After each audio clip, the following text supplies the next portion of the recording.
अनीश जी हिमाचल से। राधे राधे महाराज। महाराज, मैं शराब मांस मछली का सेवन करता हूँ, कई बार छोड़ने का प्रयास भी कर चुका हूँ पर छोड़ नहीं पा रहा। महाराज जी, बार बार ध्यान उसी तरफ जाता है, कृपया मार्गदर्शन करें। कैसी बात करते हो? प्रयास करे छूट ना पावे, ऐसा कैसे हो सकता है? शरीर ही छूट जाएगा एक दिन। फिर ये गंदी बातें क्यों नहीं छोड़ सकते? आप इतने कमजोर हो गए हो कि या देख लो, आपको मन कितना तोड़ दिया कि आप कहते हो मैं छोड़ना चाहता हूँ, छोड़ नहीं सकता। ऐसी ये बात तो हमारी समझ में कम आती है कि आप छोड़ना चाहें और फिर वो छूटे ना। ऐसा कैसे हो सकता है? बाहर से सुन के आप छोड़ने की बात करें, अंदर से सुख बुद्धि आपकी उसमें है। अंदर से सुख बुद्धि, इसलिए आप नहीं छोड़ पा रहे हैं। क्या लाभ आपको शराब पीने से मिलेगा? हमें एक भी लाभ बता दीजिए आप शराब पीने में। शास्त्रीय निषेध तो है ही, पंच महापापों में ये रखा गया है शराब, लेकिन लाभ क्या है इसमें आप बताओ। एक तो आपका पैसा जाता है, अगर उसी पैसे की मिठाई और सामग्री लाते और घर में बच्चों को बांटते तो कितना खुश होकर आपके गले लगते, मेरे पापा, मेरे भैया, या मेरे जो आपने उतने की शराब पी। आपके अंगों को भी नुकसान पहुंचता है, जो आपके अंग हैं उनको हानि पहुंचाती है। शराब से किसी के अंग पुष्ट होते हैं क्या? अंदर के सब कोई जानता है कि स्वास्थ्य के लिए बहुत हानिकारक वस्तु है, लाभ इसमें नहीं है। अब इसमें जो आपको आनंद अनुभव होता है उसका कारण होता है बुद्धि की शिथिलता। जैसे आपने पीना तो आपकी जो बुद्धि बहुत चिंतन कर रही थी वो मंद हो गई, शिथिल हो गई, तो आपको लगा यार मौज आ गई। वो आप भजन से कीजिए, बिना किसी नशे के आप परमानंद में नहीं, अब समझ में नहीं आया। जैसे आप सोते हैं तो आपको नींद बहुत अच्छी लगती है, आप 5-6 घंटा सोने के बाद देखो कैसा अनुभव होगा। हाँ, ऐसा अनुभव होगा ना। क्या खास बात रही? 6 घंटे संसार का चिंतन नहीं किया, उसके खास बात ये रही कि बुद्धि 6 घंटे संसार का चिंतन नहीं की, इसलिए वो सुख का अनुभव कर रही। तो जागृत में भी ऐसी अवस्था की जा सकती है कि भगवान का चिंतन करते हुए सत भावना से आप, तो देखो 6 घंटा आप जो नींद लेते उसमें जो आपको सुख मिलता है वो संसार का चिंतन छोड़ने के कारण है।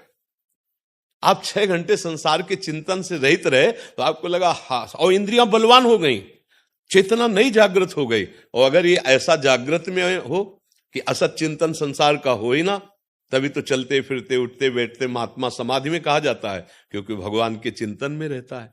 भैया, जो शराब से तुम या किसी नशे से, आप देखो गंभीरता से देखना, वो तुम्हारी बुद्धि को शिथिल करता है, तुम्हारी चेतना शक्ति को शिथिल करता है।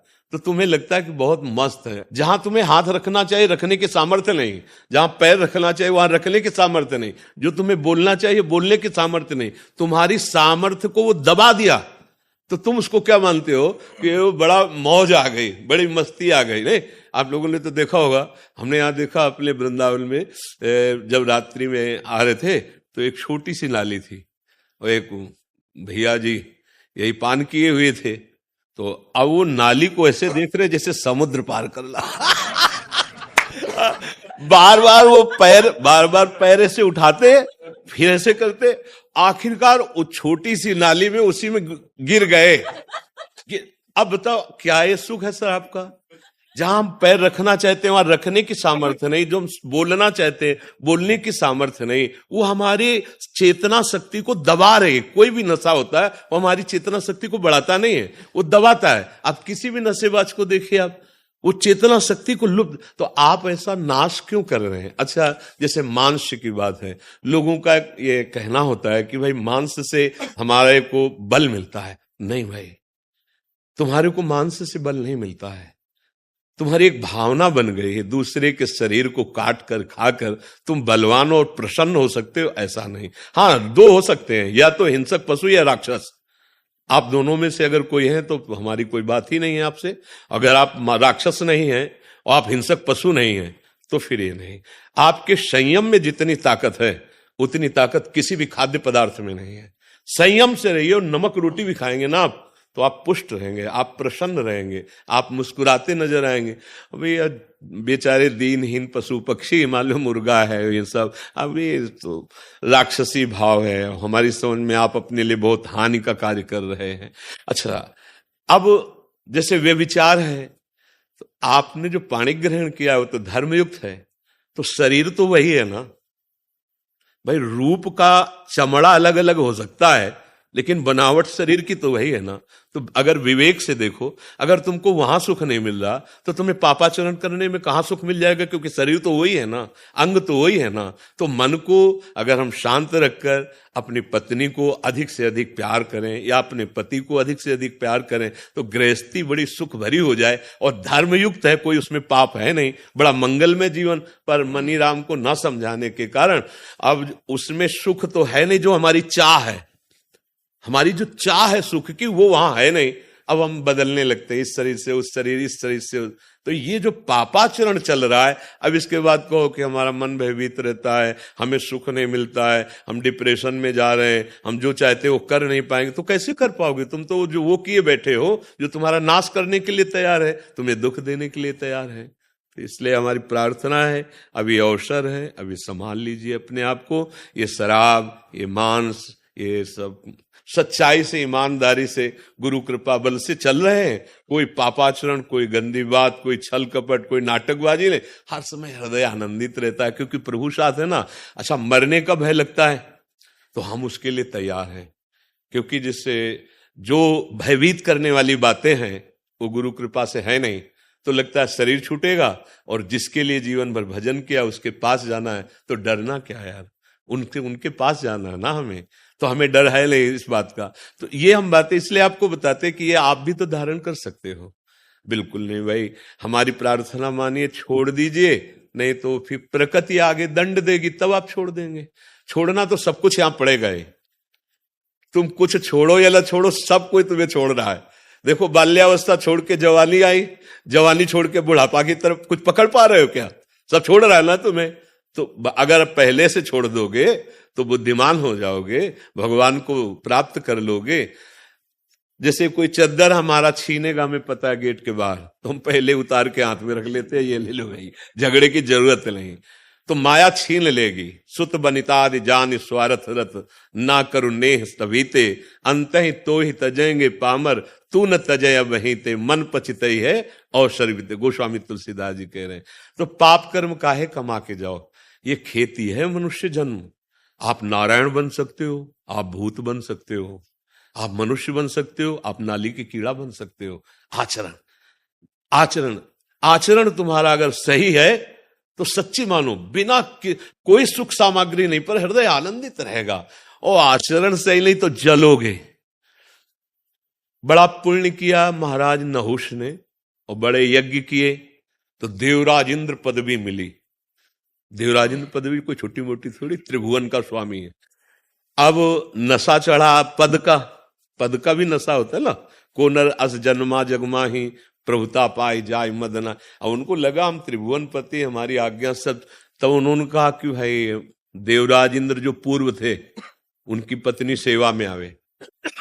अब इतनी अप्सराएं हैं, इतनी सुविधा है, लेकिन पदाभिमान पापाचरण के लिए प्रेरित किया। अब वो भाग के गुरुदेव की शरण में गई, बृहस्पति जी की, कि भगवान अब आप ही हमारी रक्षा कर सकते हो, और आपने वचन दिया था कि तुम शरणागत हो, जब कभी कोई दुख पड़ेगा। तो अब भगवान इससे बड़ा दुख क्या कि अब ऐसा है, त्रिभुवन पति पद पे बैठा हुआ है और इसकी आज्ञा का पालन करना होगा। तो उन्होंने बहुत बुद्धिमाने से कहा, हाँ जाओ, कह दो कि हम तुम्हारी शर्त स्वीकार करती हैं, पर अभी तक जितनी सवारियों में हमारे महाराज इंद्र आते रहे, आप उनमें से एक भी सवारी में मत आए। आप कुछ ऐसा अलग आए सवारी में जिससे हम प्रसन्न होकर आपका स्वागत करें। तो वो पूछेगा तुम कि क्या सवारी से? बोलो तुम ऋषियों की सवारी करके, ऋषियों को से पालकी ढुला के आओ। बोले सर्वनाश की जड़ यही होगा उसके, वो अभिमानी समझ नहीं पाएगा, वो मारा जाएगा। ऐसा ही किया। सची जी गई और कहा कि हम आपकी जो आज्ञा गई थी उस पर विचार किया है। तो कभी एरावत पे देवराज इंद्र आते हैं, कभी विमान पे आते हैं। हम चाहते हैं आप ऐसे सवारी पे आओ कि आज तक कोई इंद्र ऐसा किया ही ना हो। तो उसका आदेश कीजिए, तो आप सप्त ऋषियों की पालकी जुतवा और उस पर बैठ करके आओ, और शीघ्र आओ आप, हम आपके मिलन के लिए महल में इंतजार कर रहे हैं। अभिमानी आदमी, पापाचरण करने वाला, ये जान नहीं पाता कि मेरे नाश का कारण क्या है। अब जो जगत बंदनी ऋषि है उनको पालकी में आज्ञा कर दी जोतने के लिए, था वो तो देवराज की आज्ञा है। अच्छा, इतना व्याकुल हो गया कि कहा सर्प सर्प सर्प। सर्प माने होता तीव्र गति से चलो, हाँ जल्दी। लात मारी ऋषि के मस्तक पे, कहा सर्प। बस लौट पड़े और कहा कि नीच पापी, तू त्रिभुवन पति पद पर बैठ करके और हम ब्रह्म ऋषियों को पाल, जा सर्प हो जा। तो 10,000 वर्ष तक अजगर योनि को प्राप्त हुए। कहा देवराज इंद्रपद और कहा अजगर योनि। तो देखो, पापाचरण पराई स्त्री के लिए तो देवराज इंद्र पदवी से गिराकर अजगर बना दिया, और हमारी दशा क्या होगी? हम तो कुछ है ही नहीं है। वो तो पुण्यात्मा पुरुष जो त्रिभुवन पति है, इसीलिए कहा गया। ये हर एक बात पर ध्यान दीजिए। आप शराब पीते, आप मांस खाते, आप पराई माता बहनों की तरफ गंदी, भले पैसे वाले हो तो पैसे से अधर्म किया जाता है कि धर्म किया जाता है? देखो, गाय घास खाती है, दूध ठाकुर जी बना देते हैं।